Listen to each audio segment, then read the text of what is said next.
Hey everyone, welcome back to my dining room. Today we're going to talk about cellular energy, and specifically, that's the topic of photosynthesis and cellular respiration. Here's this in here. Feel free to make of this whatever you will. All right, so starting with energy. What the heck is energy? A physicist is probably going to tell you energy is the ability to do work. Great. What does that actually mean? Basically, you can think about energy as the ability to either move things around or change molecules. So you're either moving molecules, taking them apart, making new things, or breaking them down. For most living things, the energy comes ultimately from the sunlight. So energy of sunlight goes into plants that get eaten by herbivores that get eaten by carnivores. And that's pretty much how most of the energy on this planet, not all of it, but most of it flows. So plants and some other organisms can actually make their own food. So the term for that is autotrophs. Auto means self, troph means food. So autotrophs are any organisms that can build their own food. So remember, they're not making it out of nowhere. It's not like they're creating matter. You still can't create or destroy matter. But they're using energy from some other source, usually that's the sun, to build food molecules out of other things that they find. We'll talk more about that later. Where do they get the stuff to make the food? Pretty interesting. But they use the energy, usually of the sun, to actually make that happen, to put the pieces together to build the food. Here is the exception. So this picture is taken from a hydrothermal vent at the bottom of the ocean. These are another type of autotroph. So autotrophs, so they're making their own food molecule. But what makes these guys different is they don't use the energy of the sun. They're so deep in the ocean that the sunlight doesn't even make it that far down. So where do they get the energy to make their food? They get it from chemicals. So there's high energy, usually pretty nasty chemicals that are released from these hydrothermal vents at the bottom of the ocean. Things like hydrogen sulfide that are poisonous or toxic to us, but they have a lot of energy in it. So there are some organisms here, things like archaea, like ancient bacteria, that use the energy of those compounds to build their own food. Because that energy comes from chemicals, they're called chemoautotrophs. So chemo prefix just means chemical. So they use energy from chemicals to make their own food. This is actually where scientists think the first life on this planet started, down at the bottom of the ocean, under the sea, if you will, by these hydrothermal vents. And just as a little reminder, these are like really, really harsh environments, no sunlight, and they're using these high energy compounds that come up from these hydrothermal vents in the Earth's crust. Pretty cool. So what about everyone else? Not all organisms can make their own food. So we are heterotrophs. Hetero means other, so that means we get food from something else. All of our food comes from eating other organisms. Whether we're eating plants or animals, we're eating other organisms. And that's where we get our food because we are not autotrophs. We can't make our own food. All right, this should sound a little familiar from when we talked about membranes, but one of the things that we saw with membranes was ATP. I told you back in that section how ATP is kind of like a battery. It's a chemical that stores energy, but the cell used ATP in the membrane anytime we had to transport something against a gradient or when we had to move big things like a vesicle, endocytosis, exocytosis. And the picture for ATP we used was like a little battery. This is a bigger picture of what is actually happening in the ATP molecule. But we'll talk more about it in a little bit. But you should know that ATP is a chemical that stores a bunch of energy, and it is like a battery. So it can either be, it can store that energy when the energy is used. It's like an uncharged battery, but the cell can recharge that battery. That's what a lot of our energy processes are going to be. Different ways of trying to charge those batteries. So it has this adenine sugar and then 3 phosphates. So that is where most of the energy is stored with this last phosphate here. So the charged up version is called ATP, adenosine triphosphate, so 3 phosphates. The uncharged is called ADP, adenosine diphosphate. And to get that, you just remove this last phosphate. It uses up the energy, and then you got to charge it back up by adding the phosphate back on. Okay, so which type of organism could survive without the other? Obviously, that's autotrophs because they make their own food. Don't know why there's so many O's there. Don't remember that. And they don't need heterotrophs. Heterotrophs do need autotrophs because they eat them. Okay, next. When cells are using energy, there are 2 big categories that you need to be familiar with. That's aerobic or anaerobic respiration. We'll talk more about those in part 2 of the video. But for now, you should know that aerobic respiration is getting energy from food while oxygen is present. We're used to that most of the time because we have plenty of oxygen. Anaerobic is breaking down food to release energy without oxygen. And there's actually sometimes that our cells will do that, but more on that in part 2. The point is all cells are using some kind of respiration at all times to get energy from their food. All right, first we are going to look at photosynthesis. So yeah, photosynthesis is the thing that plants do. Great. But what is it? What's happening? We're going to go into some details. Here's the big idea that we are going to break down into more specifics as we go. So in general, plants use the energy of sunlight to convert water and carbon dioxide into high energy carbohydrates, also known as sugars, and they create oxygen as a waste product or as a side product. Sometimes scientists are lazy, so if we don't want to write out this long, boring sentence, we can take all that information and put it in the form of an equation. Carbon dioxide plus water plus light energy gives us sugar and oxygen. There's an even easier way to write it like this. So here is the equation for photosynthesis. This is going to be really, really important. So make sure you know this. Let's see if this little thing could go away down here. There we go. So the equation is 6 CO2 plus 6 H2O with light yields C6H12O6. That's glucose, sugar, plus 6 O2. All right, so here's the equation again. One thing you can do, I don't know if you've studied chemistry before, but if you look at the numbers, the reason we have these 6's in front is so all the atoms we have are the same before and after the reaction. Because remember, we're not creating matter, we're not destroying matter, so all of the carbons we have over here have to be present somewhere over here. All the oxygens we have to be present somewhere over here. So CO2 means in each molecule of CO2, you have 1 carbon, 2 oxygens.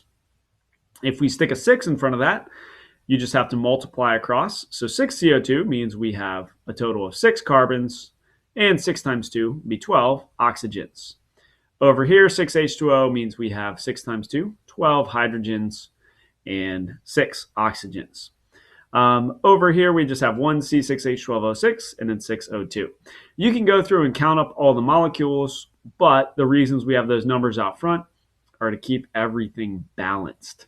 And when you study chemistry, you'll spend a lot of time balancing chemical equations. Some people really like it. I think it's kind of fun. Okay, more details on photosynthesis. So that equation shows the overall process, but it actually has 2 steps. And you are eventually going to have to know all of the stuff that's going on in this diagram. So let's break it down. The first step you can see on the left side here in green, taking place in the thylakoid, is the light-dependent reactions, sometimes called the light reactions.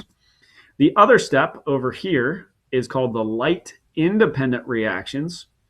Sometimes it's called the Calvin cycle. Sometimes it's called the dark reactions.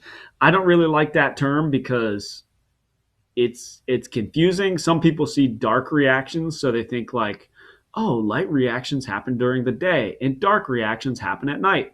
That not necessarily. Light reactions do have to happen during the day, but the dark reaction just doesn't need light, so it can happen during the day as well.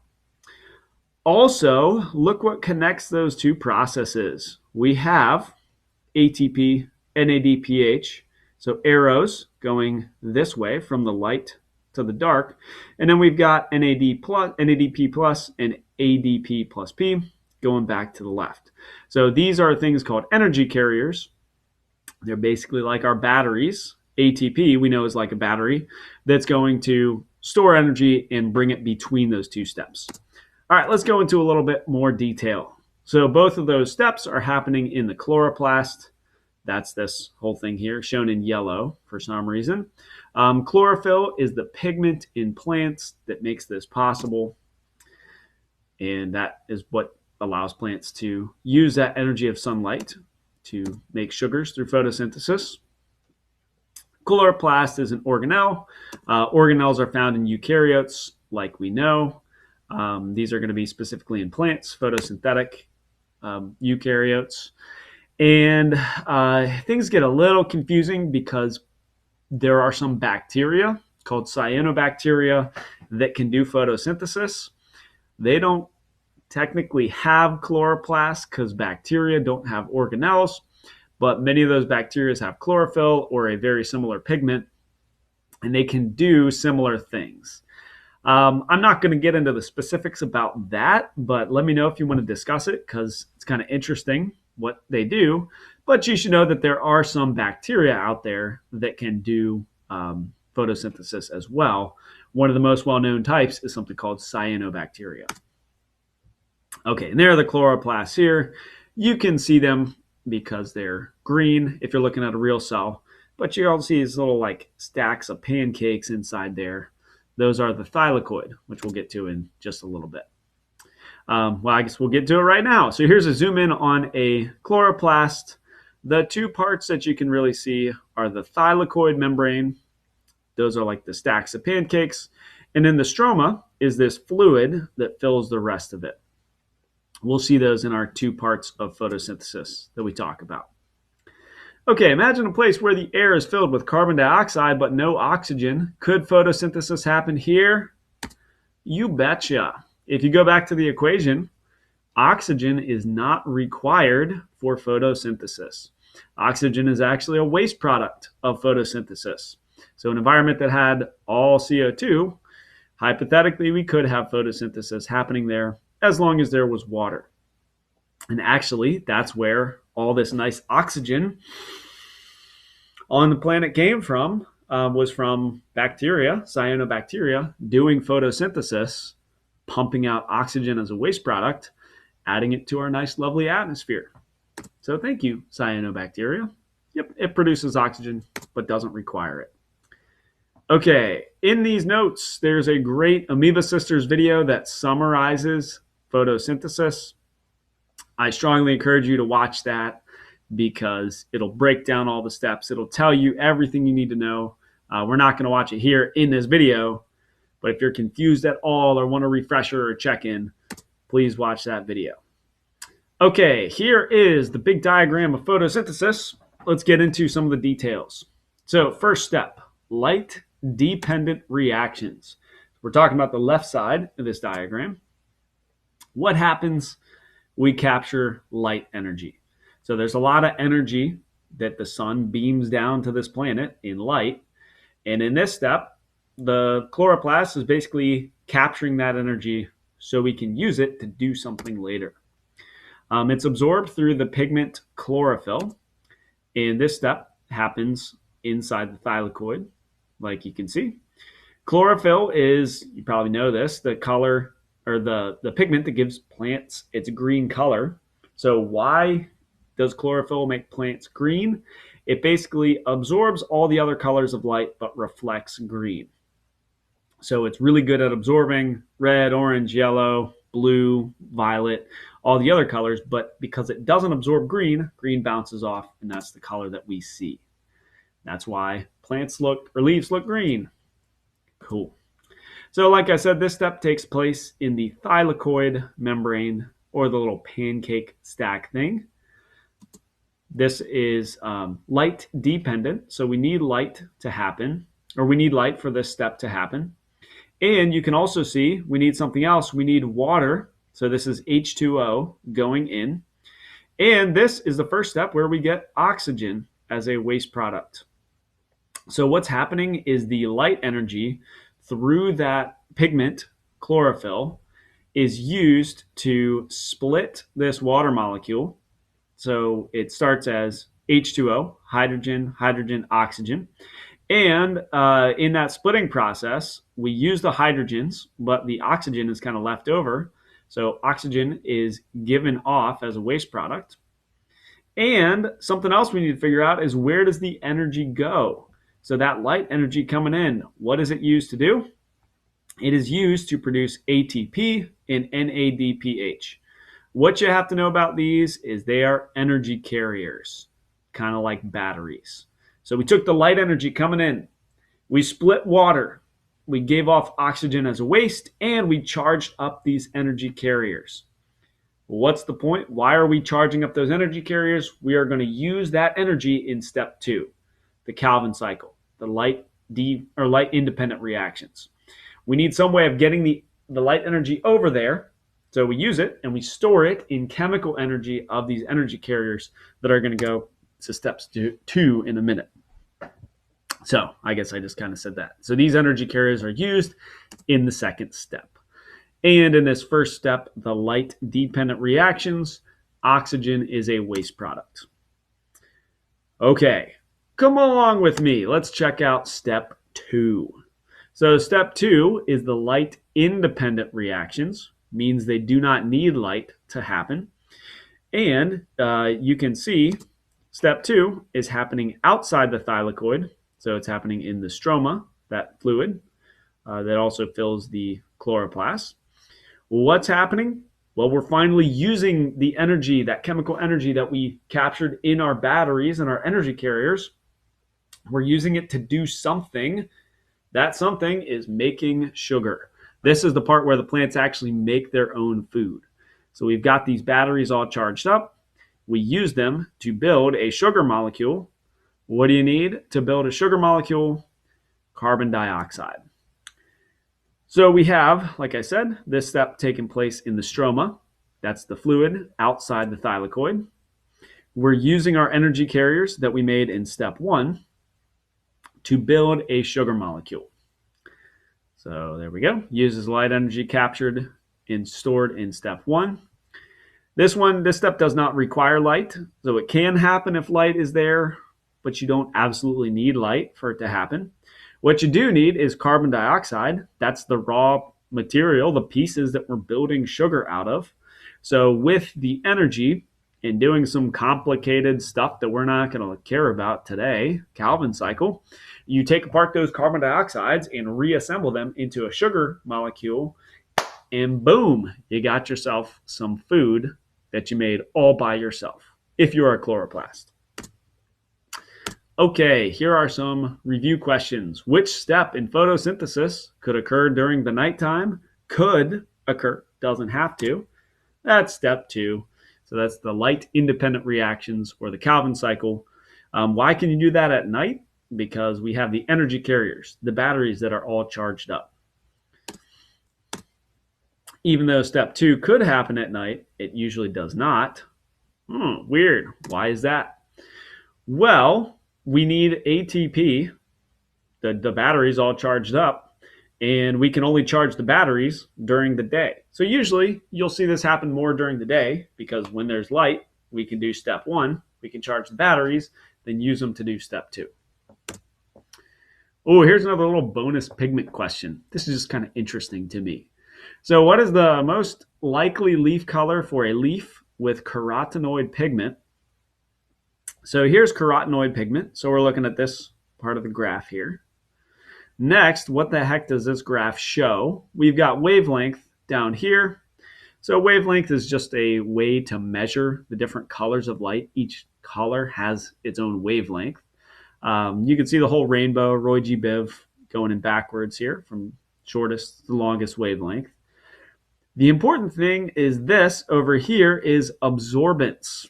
So that's showing how much the pigment is going to absorb that color. So you can see our chlorophyll, which is this other line, absorbs everything over here and absorbs everything over here, which means the thing it does not absorb, the thing it reflects, is green. So that's the color it looks. Carotenoids are kind of the opposite. So they're good at absorbing these colors over here, which means they're good at reflecting these colors over here. So maybe you would expect carotenoid to look kind of yellowish or orangish or reddish, and you'd be right. Go you. Nice job.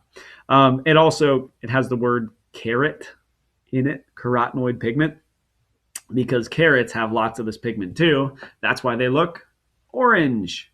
And this is why leaves look orange or reddish in the fall, because as the chlorophyll goes away and they stop doing photosynthesis, you're just exposing the carotenoid pigments that were there the whole time, but you couldn't see them because the chlorophyll was dominant.